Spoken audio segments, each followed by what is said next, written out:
Hello అండి, అందరికీ నమస్తే. Welcome back to my channel Tejas collections. Blouses అనేవి ఆర్మ్ హోల్ దగ్గర అలాగే షోల్డర్స్ దగ్గర ముడతలు రాకుండా చక్కగా బ్లౌజెస్ అనేవి కుదరాలి అంటే ఈ చిన్న టిప్స్ ఫాలో అయితే సరిపోతుందండి. ఇంతకు ముందు వీడియోలో కటింగ్ అనేది ఏ విధంగా చేయాలో చూసాం. ఇప్పుడు ఈ వీడియోలో స్టిచ్చింగ్ అనేది చూద్దాం. ఫస్ట్ అయితే బ్యాక్ పార్ట్ అనేది లైనింగ్కి జాయింట్ చేసేసుకోవాలి. తర్వాత రౌండ్ కట్ చేసేసుకొని స్టిచ్ చేసేసుకుంటే మనకి పర్ఫెక్ట్గా బ్యాక్ అనేది రెడీ అయిపోతుంది. సో ఎక్స్ట్రా ఉన్న పీస్ అంతా కూడాను కట్ చేసేసుకోవాలి. తర్వాత ఫ్రంట్ పార్ట్ అనేది జాయింట్ చేసేటప్పుడు చాలా కేర్ఫుల్గా చేయాలండి. ఫ్రంట్ పార్ట్లోనే మొత్తం అంతా ఉంటుంది. ఇది కనుక సాగదీసినట్లు కనుక లైనింగ్ చేసామంటే ముడతలు అనేవి కంపల్సరీ వస్తాయి. సో కొత్త వాళ్ళు ఎవరైనా స్టిచ్ చేసేటప్పుడు సెక్యూర్గా పిన్స్ పెట్టుకొని చేసుకున్నారంటే చాలా ఈజీగా జాయింట్ అనేది చేసేసుకోవచ్చు. అలాగే నెక్స్ట్ ఫ్రంట్లో డాట్స్ మెయిన్ అండి. ఇవి డాట్స్ అనేవి నేను ఆల్రెడీ చెప్పాను. డాట్స్ ఎలా వేయాలో మళ్ళీ ఒకసారి చూద్దాం.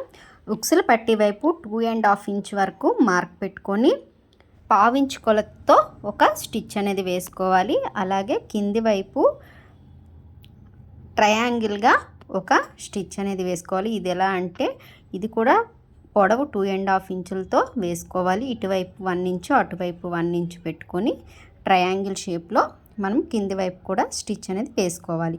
వీటికి సెంట్రల్ పాయింట్గా మనకు ఆర్మ్ హోల్ సైడ్ ఒక స్టిచ్ వేసుకుంటే కప్స్ అనేవి పర్ఫెక్ట్గా వస్తాయండి.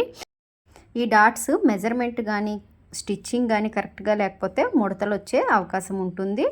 సో ఇది పర్ఫెక్ట్గా వేసుకోవాలి. 2 పీసెస్ కూడా సేమ్ మార్కింగ్ పెట్టేసుకొని వేసుకుంటే ఈజీగా ఉంటుంది.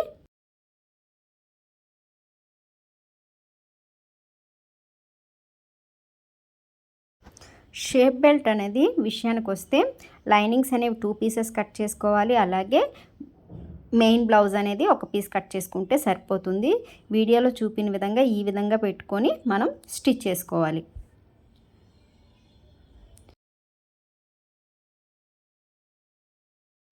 షేప్ బెల్ట్ జాయింట్స్ అనేవి డబల్ స్టిచ్ వేసేసుకున్నాక కిందకి ఫోల్డ్ చేసేసుకోవాలి.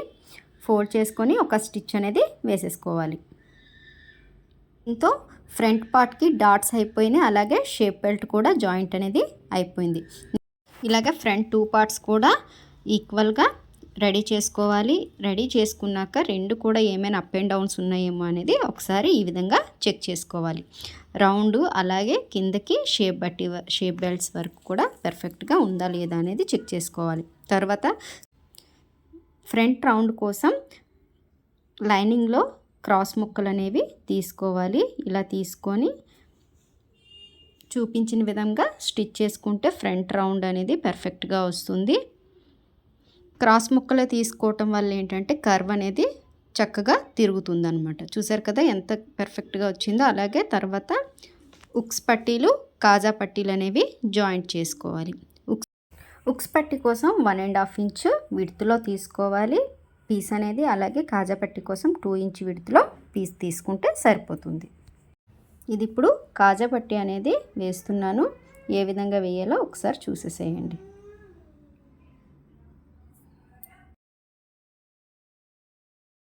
ఉక్స్ పట్టీకి కాజా పట్టీకి చిన్న వేరియేషన్ అయితే ఉంటుంది. ఉక్స్ పట్టీ అయితే లోపలికి ఫోల్డింగ్ అనేది వస్తుంది. అలాగే కాజా పట్టీ అయితే బయటికి ఫోల్డింగ్ అనేది వస్తుంది. కాజా పట్టీ అనేది కాస్త వెడల్పుగా వేసుకోవాలి. ఎందుకంటే ఇలా వేసుకోవటం వల్ల గ్యాప్స్ అనేవి రాకుండా ఉంటుంది.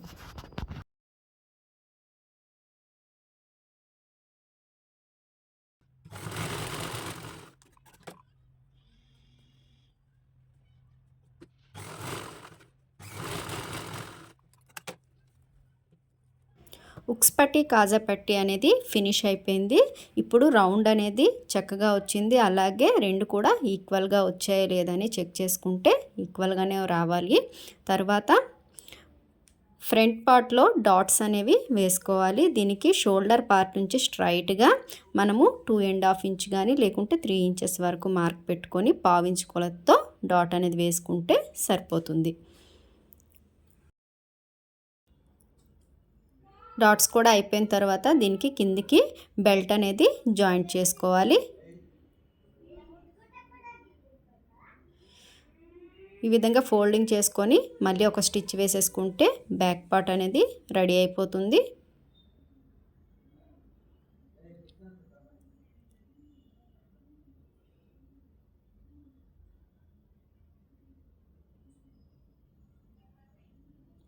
ఇది ఏమీ రాని వాళ్ళు కూడా ఈజీగా ఈ ప్రాసెస్ ఫాలో అయితే బ్లౌజెస్ అనేవి స్టిచ్ చేసుకోగలుగుతారండి. బ్యాక్ పార్ట్ ఫ్రంట్ పార్ట్ అనేది ఈ విధంగా జాయింట్ చేసుకోవాలి. తర్వాత డబుల్ స్టిచ్ కూడా వేసేసుకోవాలి.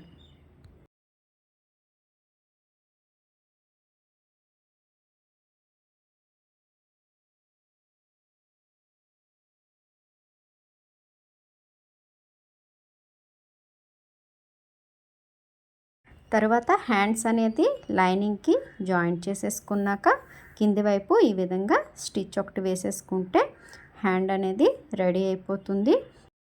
హ్యాండ్స్ పార్ట్లో ఫ్రంట్ వచ్చే భాగానికి లోతు భాగం అనేది కంపల్సరీ తీసుకోవాలి. ఇది పావించి కొలతలతో ఈ కర్వ్ అనేది తీసుకుంటే సరిపోతుంది. ఇలా తీసుకోవటం వల్ల ఏంటంటే మనకి హ్యాండ్స్ దగ్గర ముడతలు రాకుండా ఉంటాయి. అలాగే టైట్గా పట్టేసినట్టు కూడా ఉండదు, ఫ్రీగా ఉంటుందన్నమాట.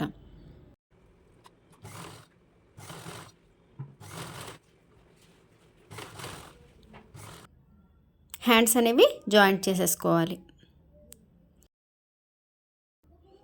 హ్యాండ్స్ జాయింట్ చేసుకున్నాక డబల్ స్టిచ్ అనేది వేసుకోవాలి. ఒకవేళ పీస్ సరిపోకపోతే ఎక్స్ట్రా పీస్ అనేది యాడ్ చేసుకోవచ్చు.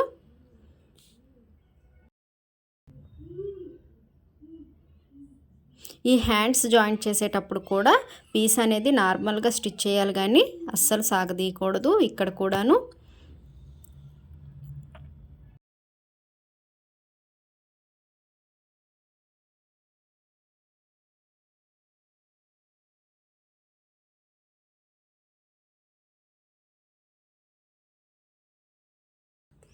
సేమ్ యాజ్ టీజ్గా రెండు హ్యాండ్స్ కూడా రెడీ అయిపోయాయి.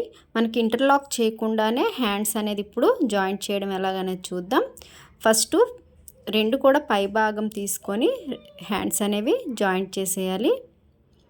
ఇలా చేయడం వల్ల బ్లౌజ్ ఫినిషింగ్ అనేది నీట్గా ఉంటుంది.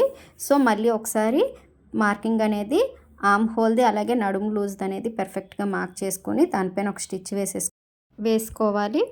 అలాగే పావించ్ గ్యాప్తో రిమైనింగ్ స్టిచెస్ అన్నీ వేసుకుంటే పర్ఫెక్ట్ బ్లౌజ్ అనేది రెడీ అయిపోతుంది. ఆర్మ్ హోల్ దగ్గర పైన స్టిచ్ కింద స్టిచ్ అనేది ఈక్వల్గా రావాలి. ఈ విధంగా వస్తే మనం పర్ఫెక్ట్గా స్టిచ్ చేసుకున్నట్టేను. ఈ చిన్న చిన్న టిప్స్ ఫాలో అవ్వటం వల్ల బ్లౌజెస్ అనేవి ముడతలు లేకుండా చాలా చక్కగా వస్తాయి. అలాగే ఆర్మ్ హోల్ దగ్గర పట్టేసినట్టు కూడా టైట్గా ఉండకుండా ఫ్రీగా ఉంటుంది. ఈ టిప్స్ ఫాలో అవుతూ బిగినర్స్ కూడా ఈజీగా బ్లౌజెస్ అనేవి ఎవరికి వాళ్ళే స్టిచ్ చేసేసుకోవచ్చు. సో ఫ్రెండ్స్, ఈ వీడియో కనుక మీకు నచ్చినట్లయితే లైక్ చేయండి, షేర్ చేయండి. మరిన్ని మంచి వీడియోల కోసం ఛానల్ను సబ్స్క్రైబ్ చేసుకోండి. Thank you for watching.